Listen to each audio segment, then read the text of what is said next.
So I'm at the 2019 Chicago Auto Show, just walking around and checking out the new Hyundais when I stumble across this.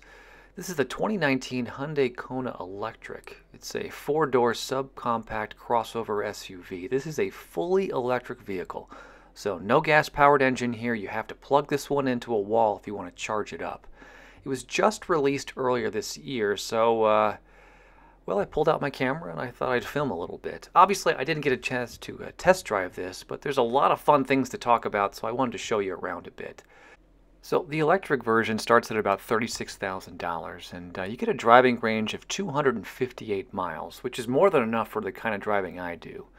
We're also going to use the MPGe standard. That's a miles per gallon equivalent. It's not a perfect comparison to miles per gallon, but it gives us, a way to compare electric vehicles. This one has an MPGe of 132 miles in the city, 108 on the highway with a combined rating of 120.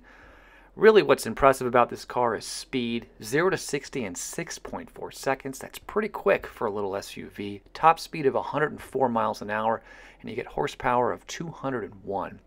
Your battery size is a 64 kilowatt hour battery, and you can get a full resupply of the battery in about 10 hours with a standard 240 volt level 2 charger.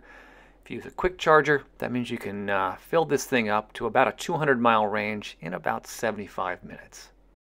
On the interior, you get a push-button start right here on the dash. Steering wheel setup is pretty standard. On the left-hand side, you get your volume rockers and buttons to interact with your phone. On the right-hand side, you get your cruise controls and a button to interact with the display up in the gauge cluster. Gauge cluster, can't show you because the car is off, so I jumped on Hyundai's website, and here's kind of what it looks like. It's all digital. You get a speedometer in the center. Over on the right-hand side, your battery indicator, and then a small screen in the middle to interact with the vehicle. To the left of the steering wheel, you have all your standard controls over here. Your window controls, your door locks, and your controls to adjust the side view mirrors. Those side view mirrors do have blind side detection. That's that little icon you see etched into the glass. Real quick side note, I don't have a horrible bruise on my arm. This is the re-entry stamp they give you at the auto show, and it just smudges and looks pretty nasty. So that's what that is. Anyway, shifting your gaze up top, you do get a sunglass holder up here along with two lights to illuminate the vehicle. The rear view mirror has a number of buttons on here. Garage door opener buttons. Your lane departure setting is up here as well, which I found interesting. Down below there we have a really nice center display. This is just chock full of features, which I expect on an electric vehicle like this. It better be high tech, but it's nice to see that you have dedicated buttons on the left and right side to jump to all the important menu features. Down below there you have a small storage cutout with a USB port and an auxiliary jack. Behind there you have a strange gear shift that's in the form of buttons along with an electronic parking brake. And then behind there you have your heated seat controls, the drive mode setting, heated steering wheel buttons, and some other features on the vehicle. You also get a center armrest with a small storage container underneath there. And then you also get a glove box with a small amount of space in here. I'm guessing the engine takes up most of the space that could have gone to here. I don't know, I'm just speculating.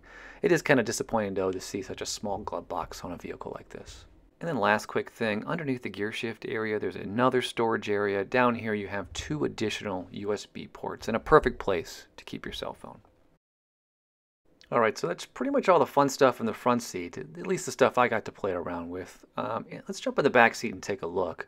Back here, it's worth noting that you don't get a whole lot of leg room. It's a pretty tight fit for someone like me. I'm about 6 feet tall, and I was comfortable, but I wouldn't want to take a long ride back here. Also, you get kind of cargo netting on the back of both seats, so you do have some storage back here for your passengers. On the back of that center armrest for the front seat, there is nothing. No vents, no power ports of any kind, just plastic.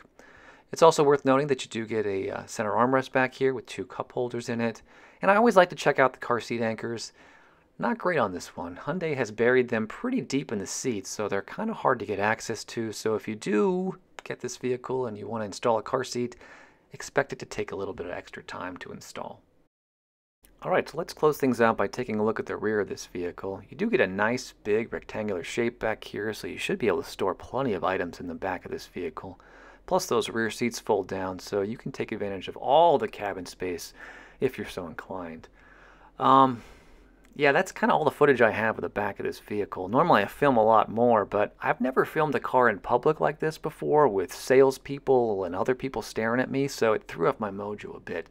So, sorry about that.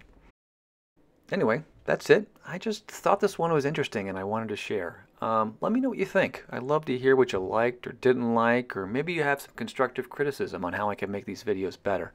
I always appreciate that. That's it for now. Thank you so much for watching, and I hope you join me next time when we take a look. There's no we here. When I take a look at the Velociter N. I'll see you then. Oh, did that rhyme? That was unintentional.